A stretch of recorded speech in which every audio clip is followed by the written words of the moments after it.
예, 오늘 오전 바른정당 의원 9명이 집단 탈당을 선언했습니다. 창당 10개월 만에 바른정당 사실상 분당 수순을 밟게 됐습니다. 이들은 이번 주 중에 자유한국당에 입당할 것으로 알려졌는데요. 야권 정치 지형도는 어떻게 바뀔지, 나아가서 지방선거에는 어떤 영향을 미칠지 살펴보겠습니다.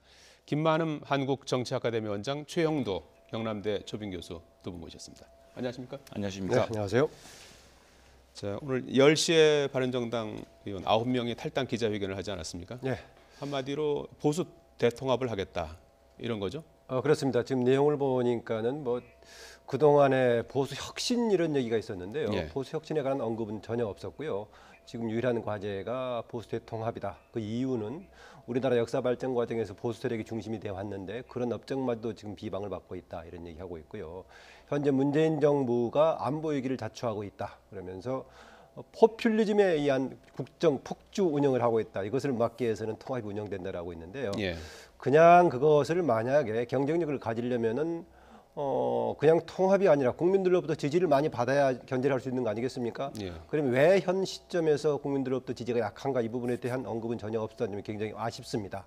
아다시피 박근혜 전 대통령의 탄핵하고 이후에 진행되는 과정 속에서 보수에 대한 지지가 많이 떨어져 나갔는데 이 문제를 어떤 방식으로 앞으로 극복해 나갈 거고 어떤 방향으로 혁신할 것인가에 대한 언급은 없었고요. 오늘은 통합회견에서는 문재인 정부의 폭주에 대한 비판과 더불어서 그래서 통합해야 된다 이런 정도 주장만 있었습니다. 예.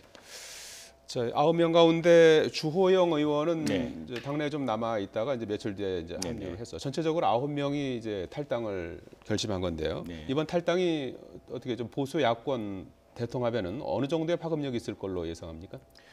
저는 지금 원장이 말씀하셨지만 예. 상당히 그 명분은 아직까지 충분치 못하다고 할 수 있겠습니다만 예. 혁신이라는 것이 충분히 이루어지지 않았기 때문에 그러나 우리 정당사를 보면요 사실 우리는 다당제 사당 구조라는 것은 이게 굉장히 한시적인 것이었습니다. 우선에 지난번 노무현 대통령 당시에 보면은요 왜 노무현 대통령이 탄핵을 당했냐 그러면은 민주당에서 여당이 분열됐습니다. 그 당시에 민주당에서 열린우리당이 나왔죠. 예. 그것이 탄핵의 원인이 됐고 결국 탄핵이 되고 대통령이 졌습니다. 우리 정당사를 간단히 이야기를 해보면요. 사실 분열하는 여당은 집니다. 예. 그리고 또 민주당 보시다시피 그렇게 분열해서 진 뒤에 대통합민주신당으로 두 당이 또 합칩니다.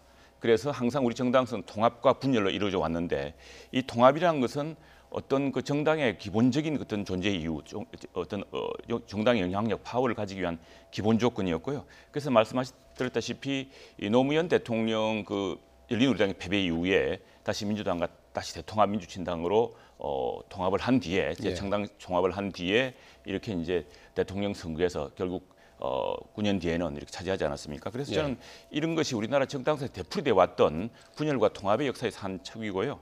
여기서 이게 과연 얼마나 파워가 있겠냐는 문제는 어쨌거나 대등한 양당 구도 비슷하게 만들었습니다. 물론 국민의당이 남아 있습니다만. 예.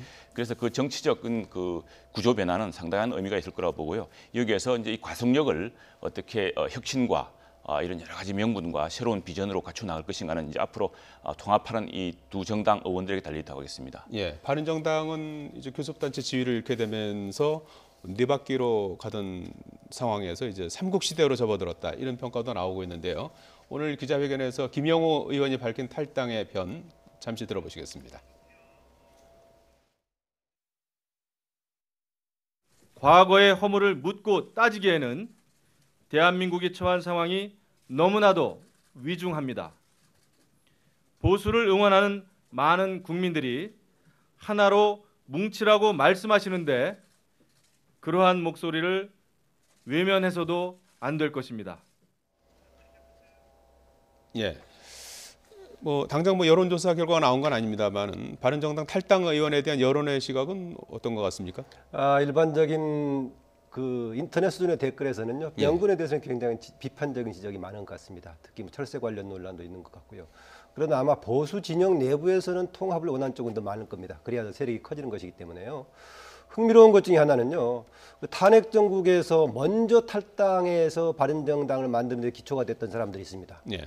맨 먼저 김용태 의원은 탈당을 했고 이후에 탈당을 했고 사실은 이른바 맨 마지막까지 합류하지 않으려고 했던 사람이 유승민 의원이었습니다. 예. 이번에 거꾸로 다시 역탈당해서 합류하는 사람들도 당시에 먼저 탈당해서 바른정당을 만들었던 사람들이 먼저 탈당을 하고 있어서 나올 때도 빨리 나갔고 기한도 빨리 하는 좀 이런 양상을 보이고 있습니다. 예. 지금 아까 신삼당 체제 얘기했었는데요. 지금 보수 통합을 해가지고 더불어민주당과 더불어서 양당 체제를 구축하려고 하는데 그거 저는 쉬울 것인가 그렇습니다. 왜냐하면 양당 체제를 구축하려고 하면은 더불어민주당이 상대를 해주면서 서로 같이 타협하며 가야 되는데 지금 적폐청산의 대상으로 보고 있는데 과연 양당 체제가 굴려갈까? 그 점에서 보자면 오히려 3당 체제에서 경우에 따라서는 국민의당의 역할이 더 비중이 중요할 수도 있다. 다만 기존의 바른정당이라는 독자적인 정당이 있을 때 60% 정당 이제 여러 가지 그 선진화법 태계를 돌파하는데 바른정당을 끌어들이면은 여당이 쉽게 국민의당까지 갈 수가 있었는데 예. 덩어리가 저쪽으로 붙어버렸기 때문에 60%를 만드는데 조금 어려움이 있긴 할 겁니다. 예. 그러면 여기서 오늘 아침 바른정당 탈당 선언문에 이름을 올린 황영철 의원 전화로 연결해서 얘기 나눠보겠습니다. 황 의원님 나와 계시죠? 예, 황영철입니다. 예. 자, 지난해에 박근혜 정권의 국정농단에 이제 그 반기를 들고 탄핵에 이제 찬성파 이분들이 이제 모여서 바른정당을 이제 만든 거 아니겠습니까? 올 초에 이렇게 만든 거 아니겠습니까? 네. 예, 오늘 오전에 이제 탈당 선언에서 다시 이제 뭐 당명은 바뀌었습니다만은 이제 자유한국당으로 이제 복당 돌아가는 그런 상황이 됐는데 지금 마음이 어떠십니까?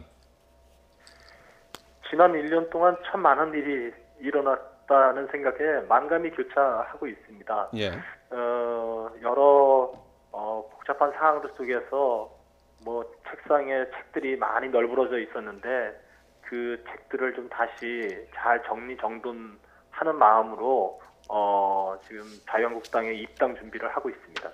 예. 어제 늦게까지 바른정당 의원총회가 있었지 않습니까? 네네. 예, 그 통합파와 이제 자강파의 입장 차이를 이제 좁히지 못했다는 보도도 있었는데요. 그 네. 입장 차이라는 게 가장 현격한 입장 차이라는 게 어떤 거였습니까? 저희가 지난 1일 날 의원총회를 했을 때 마지막 의원총회라고 생각을 했습니다. 예. 그런데 그 자리에서 남경필 지사를 중심으로 한 중립지대에 있는 의원님들이 그래도 우리가 보수 자강파와 통합파로 이렇게 갈라설 것이 아니라 당이 전체적으로 뭉쳐서 하나로 갈 수 있는 방안을 모색해보자 해서 그때 내놓은 안이 전당대회를 연기하고 당대당 통합을 요구하면서 통합전대를 하게 만들자 이거였습니다. 예. 그래서 그 의견이 대두가 돼서 다시 며칠 동안 더 숙고하고 5일날 만나서 의원총회를 다시 한번 하자고 했는데 저희 통합파와 중립지대에 있는 의원들이 아주 다수가 그 의견으로 갈 수만 있다면 그렇게 하나로 가보자라고 했는데 몇 분의 자강파 의원님이 끝내 전대는 연기할 수 없다라는 의견에 맞부딪혀서 결국은 합의를 도출하는 데 실패하게 된 것이죠. 예. 자, 이 탈당의 명분으로 보수 통합에 앞장서겠다라고 이제 하셨는데, 네. 예, 지난번 그 보수 통합을 꼭 한국당에 가서 해야 하나 하는 그런 여론도 있는 것 같습니다. 우리가 뭐 보수라고 하면 예. 저희가 갈라지기 이전에 우리 한국사에서 쭉 이어져 왔던 보수 정당의 명맥이라는 것이 있지 않습니까? 예. 그것은 이제 지난번 새누리당이었고요. 결국은 새누리당에서 가졌던 틀을 다시 복원하자는 것이 가장 보수 통합에 맞는 것이라고 생각을 하고 있습니다. 예. 다만 이제 앞으로 우리가 이번에 탈당이 보수 통합의 끝이나 완성이 아니라 시작이라고 생각을 하고 있거든요. 좀 더 쇄신하고 국민 목소리를 잘 받들고 또 보수 지지층이 원하는 여러 가지 정책의 방향들 이런 것들을 잘 수행해내면서 더 큰 보수의 통합 그런 다시 보수의 완성을 만들어내기 위한 중단 없는 노력은 계속 해야 되리라고 생각하고 있습니다. 예. 이 대목에서 지난번 그 일부 여론조사에서 보면은 이제 국민의당과 바른정당의 통합을 그 가능성을 높게 보는 여론조사도 있었지 않습니까? 네네. 예, 그 부분이 이제 다시 이제 원점으로 돌아갔고 그 이후에 이제 지금 그 통합의 속도를 내고 있는 상황인데요. 네. 그런 것들이 어떤 영향을 미친 겁니까? 물론 국민의당과의 통합에 대해서 지지를 보내는 국민들이 일부 있습니다만, 예. 현실적으로 통합의 가능성이 매우 낮은 그런 상황이었기 때문에 그 논의는 성사되기 굉장히 어려운 것이라고 판단을 했고요. 예. 그리고 우리 대부분의 바른정당에 소속돼 있는 의원들은 우리가 분당되어서 나왔던 그런 틀을 다시 원래대로 만들어내는 것이 가장 좋은 방안이다라고 생각을 했고, 그래서 자유한국당과 통합하는 쪽으로 뜻이 모아진 것이라고 생각합니다. 예. 자, 뭐 그래도 이 시점에서 탈당의 진짜 배경이 무엇일까 뭐 궁금증이 완전히 해소되는 것 같지는 않은데요. 어떤 소수 정당의 한계입니까? 아니면 내년 지방선거에서의 위기감 때문입니까? 이런 큰 결정을 하기에는 여러 가지 이유가 있을 수밖에 없지 않겠습니까? 예. 큰 틀에서 봤을 때는 우리가 지역이라든지 보수 지지층에서 두말 없이 뭉치는 것이 지금은 최선의 방안이다라는 그런 요구가 있었고요. 예. 또 지역에서 보면은 물론 정당에서는 선거의 승리를 위한 노력들을 최대한 해야 된다고 보고 있고요. 내년 지방선거를 앞두고 자유한국당과 바른정당으로 보수가 분열되어 있는 상태에서는 오히려 더 큰 실패를 가져올 수밖에 없다라고 보고 그런 차원에서 통합하라는 많은 요구들이 지역을 중심으로 해서 저희들에게 전달되었다. 그런 의견을 저희들이 다 수용하고서 이런 결정을 내렸다고 생각합니다. 예. 9명이 탈당을 했고 이제 11명이 바른정당에 남았는데요. 추가로 탈당할 분들이 있다고 예상하십니까? 처음 상황보다는 조금 통합의 의지를 가지시는 의원님들이 늘어나고 있는 건 맞습니다. 네. 어저께 우리가 이제 끝장 토론을 했습니다만 그때도 그래도 우리가 자유한국당과의 완전한 보수 대통합을 이루는 쪽으로 가야 되지 않겠느냐라는 의견들이 오늘 탈당한 9명 이외의 의원님들이 상당히 있으셨고요. 예. 그래서 이분들이 이제 어떤 결정을 내릴지는 좀 두고 봐야 될 것 같습니다. 어쨌든 오늘 아침에 바른정당 전당대회에 출마하셨던 후보자분들이 사퇴를 선언하고 당대당 통합이 필요하다는 의견을 피력하는 이런 이제 상황도 나오고 있어서 조금 더 지켜보면 저희와 뜻을 함께할 수 있는 의원들은 그래도 몇 분 더 늘어날 수 있을 것이다 이렇게 전망하고 있습니다. 예. 자, 이 한국당 복당 후에도 이제 그 친박 청산이 조금 더 완전히 안 될 경우에 그때는 이제 네. 어떻게 하실 계획이신지, 당내 투쟁을 하실 계획이신지, 보관이 있으신지요? 저는 늘 이 보수 통합의 과정은 보수 혁신의 과정과 맞물려 있다고 생각하고 예. 그것을 위해서 최선을 다해야 된다는 마음가짐을 가지고 있습니다. 저희가 지금 통합하는 과정에서 모든 조건들, 우리가 바라는 상황들을 자유한국당에서 다 해주고 완성된 상태에서 갈 수는 없습니다. 예. 그렇기 때문에 저희가 자유한국당에 들어가서도 해야 될 일은 앞으로 더 많이 남아있을 것이라고 생각하고 어쩌면 지금보다도 더 힘든 과정이 있을 것이라는 생각도 하고 있습니다. 그러나 보수 재건은 국민들이 바라는 지난 국정농단에 대한 처절한 반성과 또 새길에 대한 비전을 국민들에게 보여주는 것이 무엇보다도 지지 회복의 가장 큰 열쇠라고 생각하고요. 예. 그것을 위해서 더 힘든 싸움을 준비하고 있어야 되지 않을까 이런 생각하고 있습니다. 예. 보수 통합이라는 명분을 내세우고 계신데 일각에서는 이 철새들의 이합 집산이다, 뭐 철새 정치다 이런 낙인도 피할 수 없을 것 같은데요. 네네. 거기에 대해서 어떻게 반론을 하시겠습니까? 저도 이 정치를 하면서 제가 당을 바꾸거나 이렇게 뭐 탈당과 다시 입당을 번복할 수 하는 일이 제 자신에게 일어날 거라는 생각은 한 번도 해본 적이 없습니다. 다만 저희가 바른정당을 창당한 것은 지난해의 이 국정농단과 탄핵 과정에서 국민의 뜻을 따르기 위해서 저희들은 당을 만들었던 것이거든요. 예. 그렇기 때문에 국민의 뜻을 따라서 철새가 돼야 된다면은 저는 그 철새 얼마든지 더 할 생각이 있습니다. 예. 다만 저희가 새로운 생각이 전혀 다르거나 정치 지형이 다 다른 그런 정당을 만들어서 기존의 정당에 당을 옮겨가거나 당적을 바꾸거나 그런 사항이 아니기 때문에 우리가 지금 이런 상황들에 대해서 좀 더 국민들에게 진정성 있게 설명하고 그리고 결과 이 보수 통합이 성공해야만 또 그 평가가 있을 것이라고 보거든요. 예. 그래서 성공하는 보수의 재건의 길을 열어놓기 위해서 최선의 노력을 다할 거고 그걸로 평가받으려고 생각하고 있습니다. 예, 예. 자, 여러 가지 말씀 감사드리겠습니다. 네, 감사합니다. 예. 바른정당 탈당 선언문의 이름을 올린 황영철 의원 얘기를 들어봤습니다. 자, 이게 지금 바른정당은 전당대회를 이제 목전에 앞두고 있는 상황 아니겠습니까? 네네. 다음 13일 아니겠습니까? 네네. 그 전당대회는 어떻게 예정대로 치러질 수 있을까요?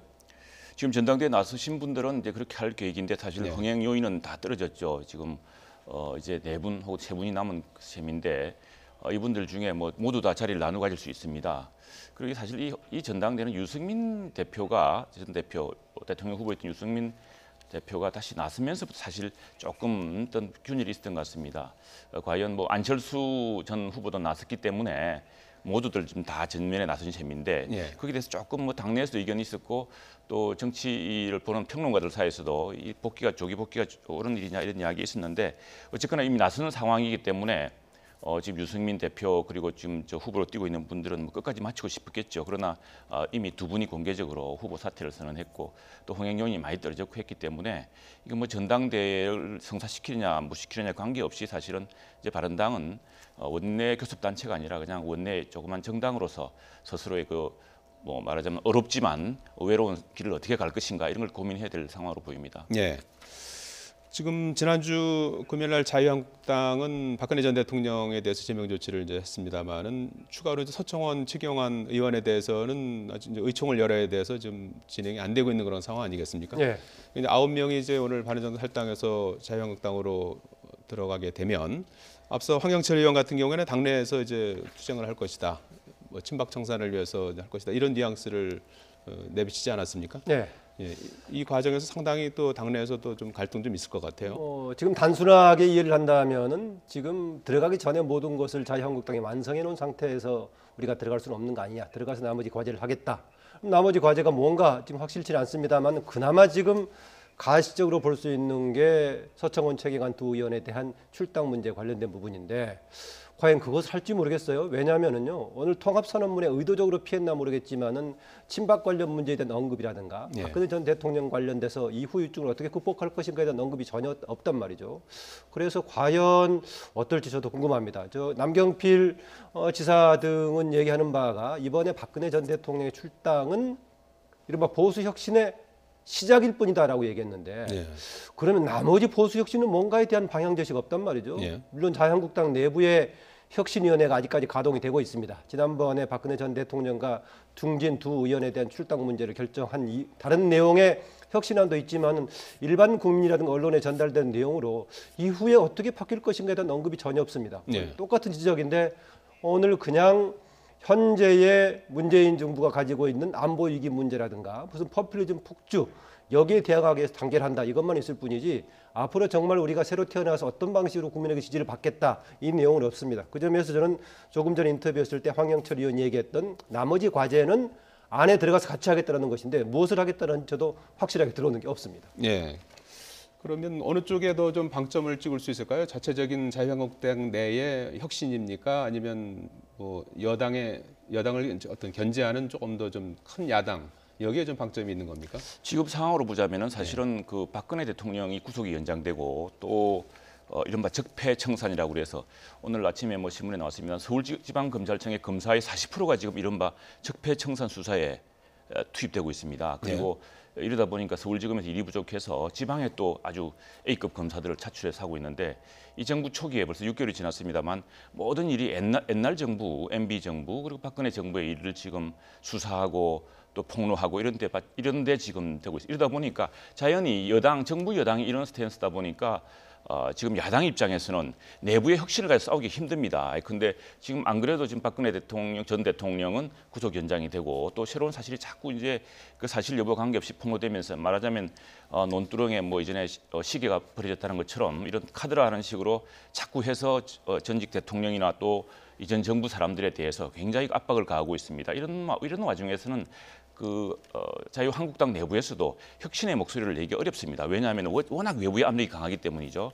그리고 또 상당히 일부 여론에서는 벌써 이른바 적폐청산이라는 이런 그 정치 보복이라고 하는 이런 문제에 대한 피로감도 커져가고 있고요. 그래서 이런 것들이 한편의 원인이고 또 한 차례는 지금 세력이 사실은 자유한국당의 세력이 여전히 그 친박 공천을 통해서 들어온 사람들이 많기 때문에 이 세력상으로 의원총회에서 3분의 1을 확보하기가 쉽지는 않습니다. 그래서 이 문제는 조금 시간적으로 다소 조만의 이런 시간을 두고서 서서히 극복되지 않겠나 싶고요. 결국에는 어쨌거나 중요한 변화는 그동안에 홍준표 대표 혼자서 이끌어오던 이 정당의 이 홍준표 대표 이른바 혁신 드라이브를 도와줄 중진 의원들이 대거 복귀했다는 것은 상당히 당내 구도에도 변화를 끼치고 이것들은 새로운 어떤 혁신과 또 어떤 개조의 개혁의 어떤 드라이브 동인으로 하나 커지지 않겠나 싶습니다. 예. 이게 두 차원에서 볼 수가 있을 것인데 하나는 지금 국회 내부에서의 그 의원 수 세력 구도 차원에서 볼 수 있을 것이고 예. 또 하나는 근본적으로 국민들의 지지 차원에서 볼 수 있을 것입니다. 예. 의원들의 수의 세력 구도로 봤을 때는 현재의 20명대에 있는 바른정당의 상당수가 이탈해서 한국당에 합류했을 경우에요. 지금 국회 선진화법 토대로 한 60%를 확보하기 굉장히 여당으로서는 어려워졌습니다. 60%면 300명 기준으로 했을 때요. 180명 아니겠습니까? 예. 180명인데 예전에는 지금 더불어민주당의 121명, 122명 정도에다가 네. 40명, 60명이 두 개 합하면은 180명 확보가 가능했거든요. 예. 그래서 홍준표 당시 대표가 혼자 여기 뭐 큰 소리 치고 다닌다고 하더라도 경우에 따라서는 오히려 스스로 왕따 당하는 이런 상황이 생길 수 있었습니다. 예. 나머지 세 정당이 합한다면요.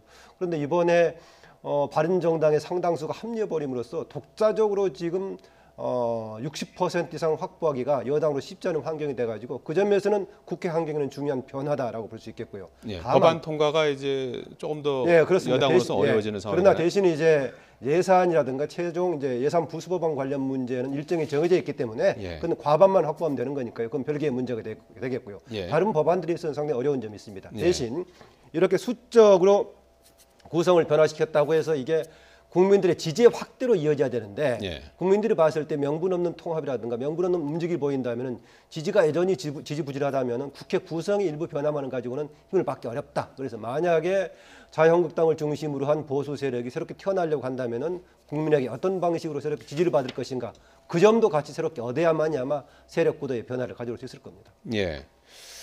지금 그 국민의당 입장도 좀 복잡해진 것 같아요. 바른정당과 그동안 뭐 통합을 이제 추진하지 않았습니까? 뭐 실제로 뭐 합당까지도 뭐 여론조사상으로는 상당히 좋게 나왔었는데요.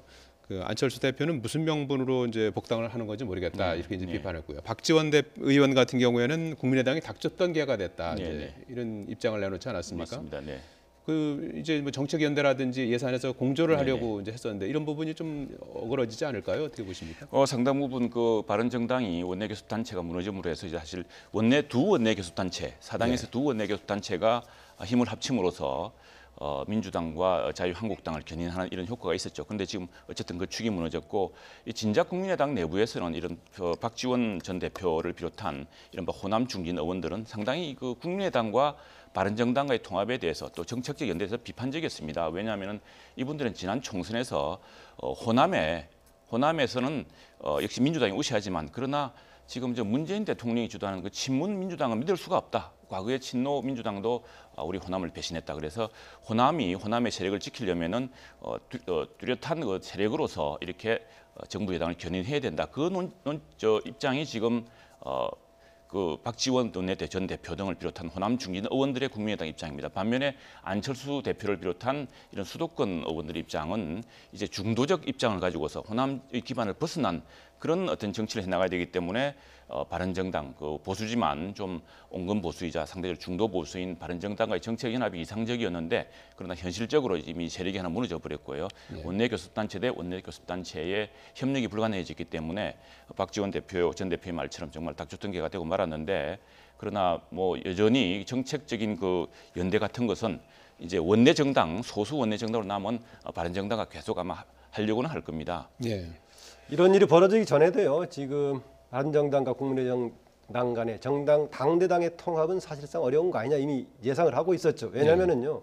바른정당의 경우에 국민의당과 통합한다고 했을 때 상당수가 한국당으로 이탈할 가능성이 있는 거 아니겠습니까? 그 점에서는 국민의당에서 현실 정치의 역학을 아는 사람들은 당대당의 통합이 아니라 바른정당 일부가 합류한다면 혹시 모르겠지만은 지금 뻔히 상당수가 이탈할 것 예상이 되는데 이것을 두고 당대당 통합을 구상하는 것 자체가 현실 정치를 모르는 지적이다. 저는 그렇게 이해를 충분히 합니다. 예. 다만 이제 국민의당의 경우도요. 자신들의 지지 기반에 따라서 어느 쪽으로 가는 것이 조금 유리할까 이 차이는 좀 있습니다. 그동안에 국민의당 쪽에서 비교적 적극적으로 바른정당과의 통합을 원했던 쪽이 이현주 의원이라든가 안철수 대표 쪽이었죠. 반면에 또 바른정당 쪽에서 전북을 지금 지역구로 두고 있는 정운천 의원 등이 상당히 적극적으로 국민의당과 통합하려고 하고 있었는데요. 현실적으로 어쨌든 간에 바른정당이 독자적으로 유지한 채로 국민의당과의 통합을 애초에 저는 불가능했다. 만약 가능하다면 그 일부가 국민의당에 합류하는 그런 방식은 가능할 수 있었을 것이다. 그런 정도 애초에 현실적인 길이었습니다. 네. 자, 오늘 바른정당 의원들의 집단 탈당으로 이제 원내 교섭단체 자격을 이제 지위를 잃게 되는 거 아니겠습니까? 예. 그리고 아까 황영철 의원 같은 경우는 추가 탈당자도 이제 있을 걸로 이렇게 좀 예상을 하지 않았습니까? 예. 어떤 의미가 되는 겁니까? 흥미로운 것 중에 하나가요. 만약에 탈당 사태가 11월 15일 지나갔으면요. 바른정당이 4분기 경상비 국고 보조금을 받을 수가 있었습니다. 교섭단체로서요. 예. 그 돈이 보니까 한 10억에서 11억 정도 되는데요. 지금 예. 며칠 두고 나가가지고 바른정당은 교섭단체 되지 못하기 때문에 보조금 중에서 50%를 교섭단체에 고루 나눠서 지급하는데 그는 받지 못하게 되겠고 대신 다른 정당들이 그 몫을 가져가서요. 특히 국민의당의 경우에는 국민의당과 더불어민주당은 4, 4분기 경상비 국고 보조금을 한 3, 4억 정도씩 추가로 좀 가져갈 수 있는 상황이 생길 겁니다. 예. 이제는 국회 운영에 있어서는 어느 정도 의견은 반영할 수 있겠지만 공식적으로 교섭단체 간의 협상을 통해서 이제 운영하는 거기에는 3당만 주체가 되겠죠. 예. 바른정당 정도는 의견 정도는 반영하는 그런 상황이 되겠습니다. 예. 자, 내일 트럼프 대통령이 방한하지 않습니까? 이제 모레 국회에서 연설할 예정인데요. 원내 교섭단체만 이제 초청받지 않습니까? 어떻게 되는 겁니까? 바른정당도 참여할 수 있는 겁니까? 지금 시점을 이제 어떻게 보느냐의 문제인데 실제로 원내 교섭 단체로서의 효력 같은 것을 언제로 보느냐 이게 되겠습니다만 그러나 지금 현재 대표가 대표 경선 상태이고 대표가 사실 없는 상태, 불석 상태이고 또 지금 저 주호영 원내대표가 이번에 오늘 탈당 선언에서는 안 나왔습니다만 탈당 의사를 밝힌 시점이기 때문에 뭐 그런 정치적인 지금 저 입장도 중요하지 않을까 싶고요. 사실 그래서 좀 어려워지지 않았나 싶습니다. 이 문제는. 네. 공식적으로 탈당 서류 절차를 처리하는 것이 9일이라고 하니까 예. 그때까지는 현실적으로는 교섭단체는 좀 유지가 되는 거죠. 예. 그래서 일정상으로 보면은 내일하고 모레 사이에 트럼프 대통령이 방문하는 거니까 형식상으로는 교섭단체는 그때까지 유지는 된다라고 볼 수 있겠습니다. 예. 자, 이렇게 되면 이제 보수 야권의 야권발 정계 개편도 이제 예상해 볼 수 있을 것 같은데요. 바른정당의 추가 탈당이 이루어지고 자유한국당이 원내 일당이 된다든지 이렇게 될 경우에는 여권도 가만히 있을 수는 없는 거 아니겠습니까? 그랬을 때 아까 제가 말씀드렸다시피 예. 그냥 이게 일당이라고 해서 국회 운영을 주도하는 것이 아니라 예. 여소 야대일 경우에 가능할 겁니다. 예. 그래서 지금 수적으로 혹시 바른정당 일부가 더 이탈해가지고 현재의 정세균 국회의장 무소속입니다만 의장까지 포함해서 122석이 되겠는데 그걸 넘어서는 수가 될 수가 있지만 그렇다고 해서 완전히 주도하거나 주도권 넘어가지 않습니다. 우리가 일당이 집권 세력이 일당이 됐을 경우에는 과반이 안 되더라도 그 지위를 가지고 여러 가지 주도를 할 수 있지만은 야당이 단순 일당이라고 해서 국회를 주도할 수 있는 건 아니다. 좀 그런 생각이 듭니다. 대신에요.